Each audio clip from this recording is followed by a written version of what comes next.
Muito boa tarde a todos. Permitam-me um cumprimento muito especial ao Sr. Presidente Professor Cavaco Silva e à Sra. Maria Cavaco Silva. Um cumprimento também a todos os meus companheiros de estrado ou de palco, pelo tamanho já é um palco, dois que eu tive a oportunidade de conhecer agora, outros que eu conheço há muito tempo, quer o Paulo Portas, Nuno Amado, Joaquim Sarmento. O Paulo Portas nem digo bem o tempo que o conheço, porque começam a desconfiar que já temos uma idade um bocado avançada, mas já nos conhecemos há muitos anos. Dizer naturalmente que é com muito gosto que aqui estou e felicitar o professor Joaquim Sarmento por esta obra, que é um contributo importante para pensar Portugal.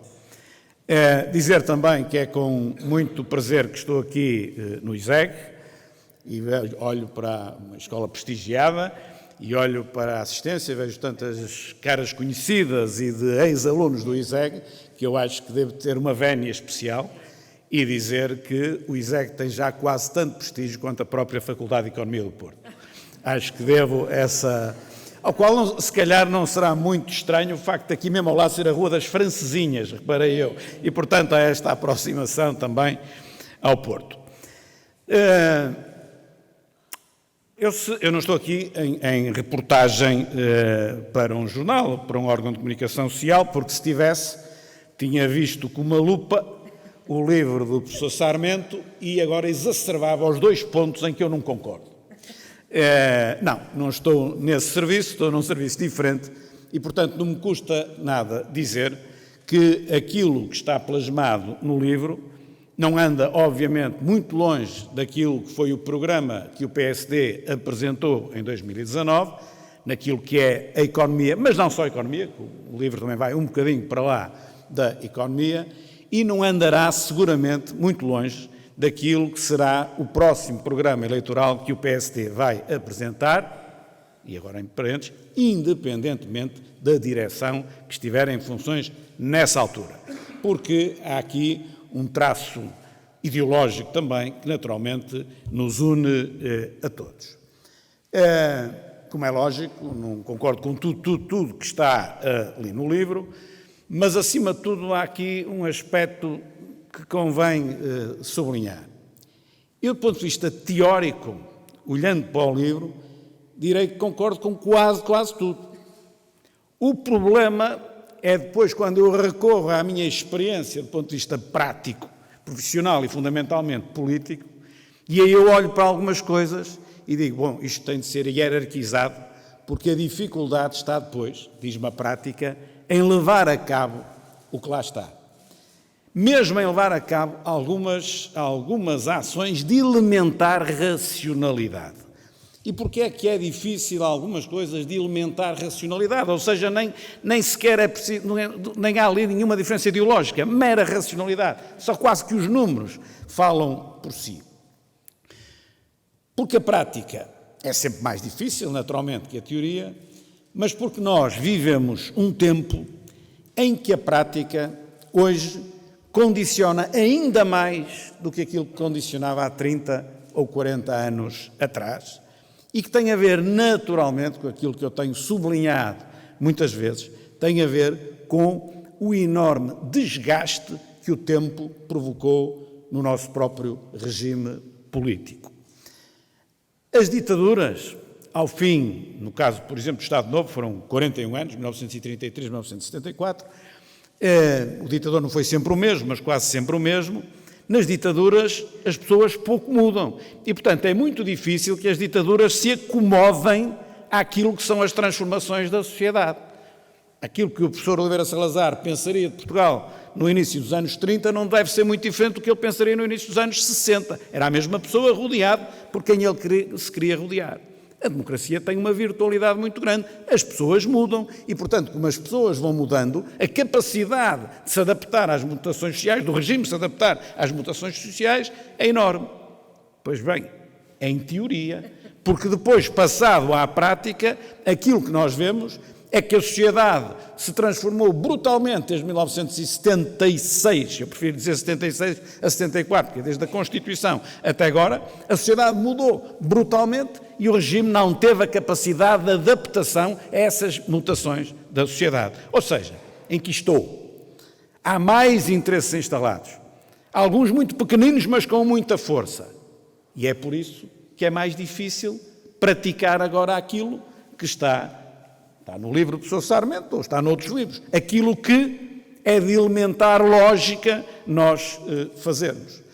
E, portanto, numa altura em que a sociedade muda muito e muito depressa, como nunca antes na história da humanidade, vivemos tempos em que fazer as reformas é mais difíceis. Portanto, quando a sociedade muda muito, nós temos de estar atentos e estar a fazer permanentes ajustamentos. Quando não fazemos os ajustamentos, teremos de fazer uma reforma profunda. E quando não fazemos uma reforma profunda, teremos de estar à espera aí um dia qualquer de uma revolução que vire tudo de pernas para o ar, porque já não é sequer possível fazê-lo da forma mais lógica.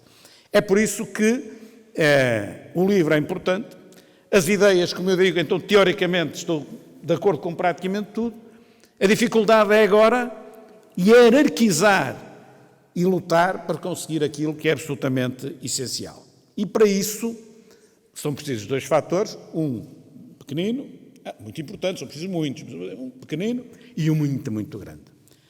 O pequenino é a coerência, ou seja, lemos ou escrevemos, concordamos, agora temos de ser coerentes na prática com aquilo que pensamos.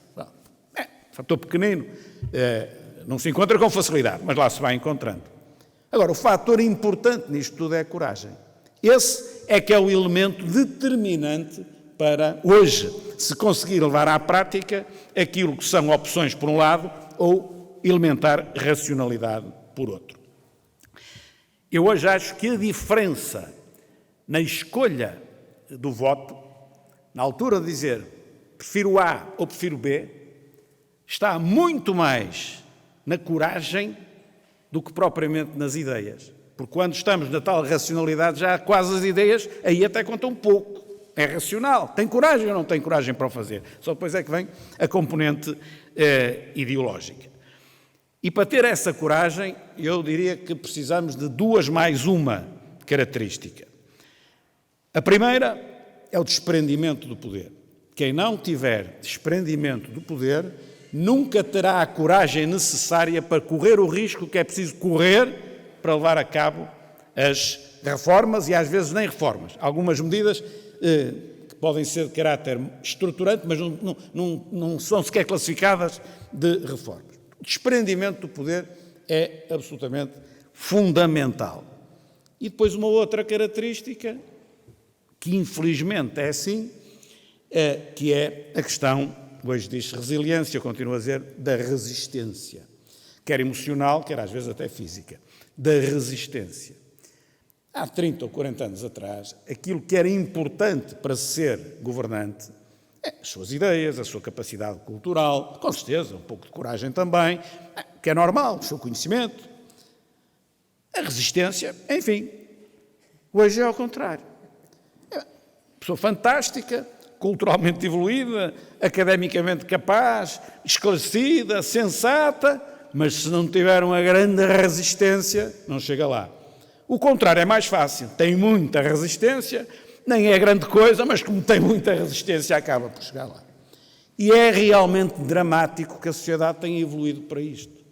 Porque quando se requer como elemento fundamental um atributo como este, obviamente que isto não é positivo para o país. A verdade é que sem essa resistência ninguém tem possibilidades de tentar pôr em prática aquilo que está no livro, ou que possa estar até num outro livro ao contrário, visto por outro ângulo qualquer. Fazer isto, implementar as reformas ou implementar as medidas mais pesadas, esta ação tem claramente três adversários. Por um lado, os interesses instalados, como é evidente, os interesses corporativos, setoriais, alguns com força, reais, e sempre foi assim, outros hoje muito pequeninos, mas conseguem ter essa força, ter a coragem de ir contra o politicamente correto, que em parte é o mediaticamente correto, quem não pensar dentro daqueles cânones, mas pensar não interessa muito aqui, quem não falar dentro daqueles cânones e falar de forma um pouco diferente, está logo arruinado na sua presença pública. Portanto, tem também de ter a coragem e o desprendimento para, justamente, ir contra aquilo que é o cânon do politicamente correto. E depois também não ir ao sabor daquilo que é uma lógica infeliz da democracia, é uma característica da democracia, que é a questão da próxima eleição. Porque se estiver sempre a pensar na próxima eleição, vai ter o tempo todo a pensar e não vai fazer nada de minimamente corajoso. E, portanto, muitas vezes, quando dizem, por exemplo, no meu caso, veio lá de cima e tal, não percebe nada disto, da política, nada, então não vê que é por ali, não é para colar. Não, ele vê. Agora, o que ele acha é que não vale a pena seguir na forma como todos seguem, porque senão, quando lá chegarmos, não adiantou de nada chegar lá. E, portanto, para chegar lá, para ser igual aos outros, para fazer o quê? Para dizer, chegou lá, e vale o quê? Chegar lá, vale o quê? Não vale nada. Chegou lá e fez alguma coisa, ou fez alguma coisa, é que pode valer alguma coisa. Agora, chegou lá para quê? Para pôr no currículo? Não serve para nada. Em minha opinião, sinceramente, não serve para nada. E, portanto, a receita tradicional para ganhar eleições é fugir à polémica e gastar para agradar. Estas são regras que todos nós sabemos que é assim. Simplesmente, eu acho que não se deve fazer assim. Deve-se fazer o contrário. O risco é elevado, mas não há outra forma de se fazer se se quiser, efetivamente, agora, fazer alguma coisa. E, portanto, o rigor financeiro e as reformas é algo que se tem de agarrar, em minha opinião, e na opinião do livro e do seu autor, porque se não se fizer isso, não vale sequer a pena estar na vida pública. E aquele passo que há bocado Paulo Portas referiu relativamente ao Joaquim Sarmento, que ele dá ao entrar na política, era um passo que então não devia ter dado. Ou seja, temos de o dar, mas temos de o dar conscientes disso. Fazer uma reforma, se isto fosse uma aula de matemática, quase que se podia pôr reforma igual a polémica. Basicamente é isto. Podia, a partir daí, evoluir na equação, substituindo reforma por polémica. Não é? Ora bom, eu acho que nós devemos pegar nessa polémica. Rigor financeiro, por exemplo. Há uma grande diferença, e nós temos o Paulo Portas foi 130%, nós devemos estar, a dívida pública, a externa é 100, mas a pública andará já perto dos 140, capaz de estar. Mas há aqui uma parte dos 140 que não há responsabilidade, tem a ver com a pandemia, mas bem para cima dos 130. Ora bom, há aqui uma diferença entre nós termos 0,5% de superávit ou termos 0,5% de déficit público. A diferença são cerca de 2,1 mil milhões de euros. 2,1 mil milhões de euros que eu posso gastar para agradar ou que eu posso não gastar para reequilibrar a relação entre a dívida pública e o produto interno. E depois há outra coisa. Reformar, normalmente, é desenquistar, ou dito de outra forma, é desinstalar. E é por isso que é polémico. Reformar, normalmente, é desinstalar. E mais ainda, e nós também sabemos, aliás, como eu disse no início agora da minha intervenção, que quando desinstalamos uma minoria, essa minoria, no quadro dessa reforma, tem muito mais eco na comunicação social do que a maioria que se pretende favorecer e que é justo favorecer. E, portanto, a dada altura na polémica, já é a maioria que se pretende favorecer, que já tem dúvidas sobre aquilo que se está a fazer, tal é o barulho que se dá aos interesses da minoria. E, portanto, tudo isto é a equação, é o puzzle, com estes parâmetros todos que temos de jogar, mas que temos de fazer. Relativamente ao livro, eu classificava as medidas todas ali previstas, eu classificava em 3 grupos. O grupo, muitas daquelas medidas é possível fazer muito melhor do que o Partido Socialista. Diria até que quase só é possível fazer sem o Partido Socialista. Outras é possível fazer um pouco melhor que o Partido Socialista. E outras não é possível fazer sem o Partido Socialista.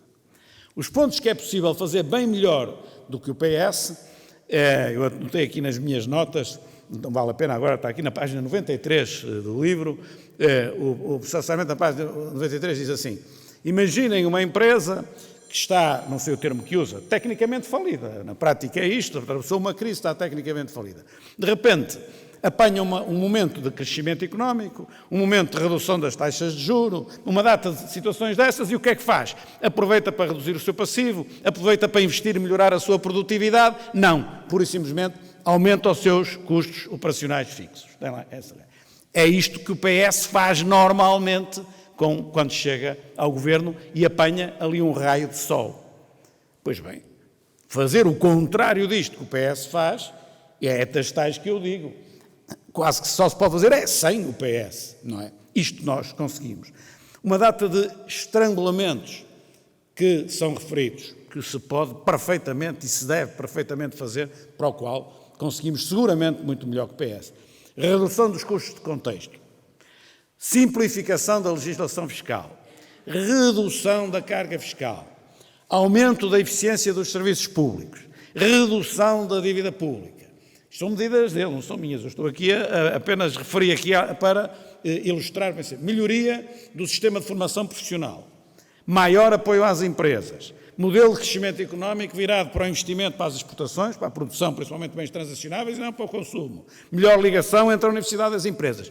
Tudo isto que o PS não faz, pode-se fazer muito melhor que o PS. Dos quatro grandes eixos referidos, 3 pode-se fazer, 1 não. Valorização do capital humano pode-se fazer bem melhor. Digitalização e descarbonização pode-se fazer bem melhor. Política de natalidade pode-se fazer bem melhor, que foi, aliás, o que elegeu aqui na intervenção como um elemento nevrálgico. Reforma das instituições, aí é que não conseguimos fazer sem uma maioria alargada. As outras, aquelas em que, estas é onde é possível fazer muito melhor e até, como digo, melhor sem, porque o PS faz sempre ao contrário. Aquelas que uma maioria alargada ajudaria. O Serviço Nacional de Saúde pode-se fazer muito melhor. Agora, se nós quisermos fazer uma reforma de cima a baixo do Serviço Nacional de Saúde, obviamente que aí temos de ter um consenso alargado, um consenso político e partidário alargado. Portanto, naquilo que é a gestão concreta do Serviço Nacional de Saúde, conseguimos, seguramente, numa reforma bem mais profunda, era preferível um acordo partidário e extrapartidário com a sociedade mais alargado. A mesma coisa é válida para a educação. Melhor organização, o nível de exigência de qualidade superior, tudo isto consegue. Se nós quiséssemos reformar, fazer uma reforma de cima a baixo do sistema educativo, carecíamos de uma maioria mais alargada no quadro parlamentar. E a última, quer dizer, uma que eu faço aqui, que é justamente vital, a segurança social. A segurança social nós podemos, qualquer partido consegue, com maioria no Parlamento, maioria simplificada, consegue. Agora, faz uma reforma de fundo na segurança social, mas depois, passado 3, 4, 5, 6 anos mudou o governo, estamos a falar de algo que tem de ter reflexos a 20, 30 anos, e qualquer outro governo que venha a seguir, se calhar, pode mudar tudo e arrebenta com tudo aquilo que foi feito. Aí até me podem dizer uma coisa para a qual eu também tenho dificuldade de responder, que é assim, bom, está bem, e então fazem dois líderes, fazem um acordo, mas 10 anos depois a probabilidade de estarem lá os dois é nenhuma, praticamente. Até podem sair ao fim de 1 ano ou 2. E, portanto, vêm outros 2 que também podem destruir aquilo tudo. Isso aí, para isso, não tenho solução. Agora que precisávamos de um acordo alargado para a reforma da Segurança Social, seguramente. Finalmente, o último ponto, aquele que não é possível fazer sem o consenso alargado, porque, desde logo, as próprias leis carecem de pelo menos 67% no Parlamento, 66,666, portanto, 67%, e digo eu, e alguma percentagem de apoio também na própria sociedade que entenda aquilo que são as reformas. O que é que eu quero falar? Se eu quiser rever a Constituição da República, tem de ser uma maioria alargada. Se eu quiser mexer no sistema eleitoral, tem de ser uma maioria alargada. Se eu quiser mexer no funcionamento da Assembleia da República, tem de ser uma maioria alargada. Se eu quiser mexer na lei dos partidos, tem de ser uma maioria alargada. Na lei de financiamento dos partidos, é uma maioria alargada. Eu não estou com isto a dizer que é preciso mexer nisto tudo, estou a dizer, e em que sentido? Agora, querendo mexer, e em larga medida temos de mexer, é preciso uma maioria alargada. Uma grande reforma da Justiça, é preciso uma maioria alargadas.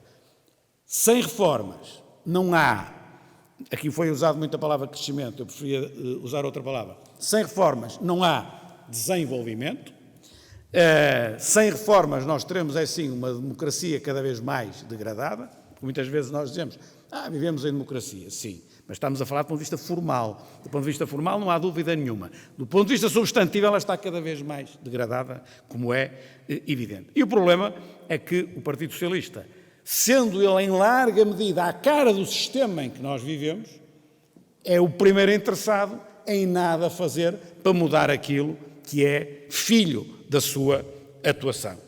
E, portanto, nós temos pela frente um trabalho mais difícil, mais árduo, mas que tem de seguir. Por isso temos, e vou terminar, o PSD tem neste momento 4 comissões de trabalho, grupos de trabalho ou comissões a funcionar, uma para a revisão constitucional, que está praticamente terminado o trabalho, uma para o sistema político, que no quadro do sistema eleitoral também tem o seu trabalho praticamente terminado, depois vai partir para outras reformas no quadro do sistema político, que não o sistema eleitoral, uma para a reforma da Justiça, que também tem um trabalho muitíssimo adiantado, e uma outra para os estatutos do próprio partido, porque os próprios partidos têm de mudar o seu funcionamento por dentro e não basta estar a dizer mal do resto se não são capazes de mudar por dentro. E é isto que depois nós vamos avançar e procurar que se associa naturalmente àquilo que são basicamente as ideias para a economia que estão na obra que hoje aqui é apresentada. Como digo, há um trabalho muito longo pela frente, que o PSD está disponível, obviamente, para o fazer, e nesse enquadramento, nessa caminhada longa que temos de fazer, esta obra que hoje temos aqui em cima da mesa é, obviamente, um contributo muito positivo para essa caminhada e para que ela vá no sentido que deve ir. Era bom que ela resolvesse tudo, não resolve, mas o trabalho por acaso não reparei, 241 páginas, não reparei o número de páginas, mas o trabalho das 241 páginas, obviamente que é um passo importante para consciencializar as pessoas daquilo que temos de fazer. Muito obrigado.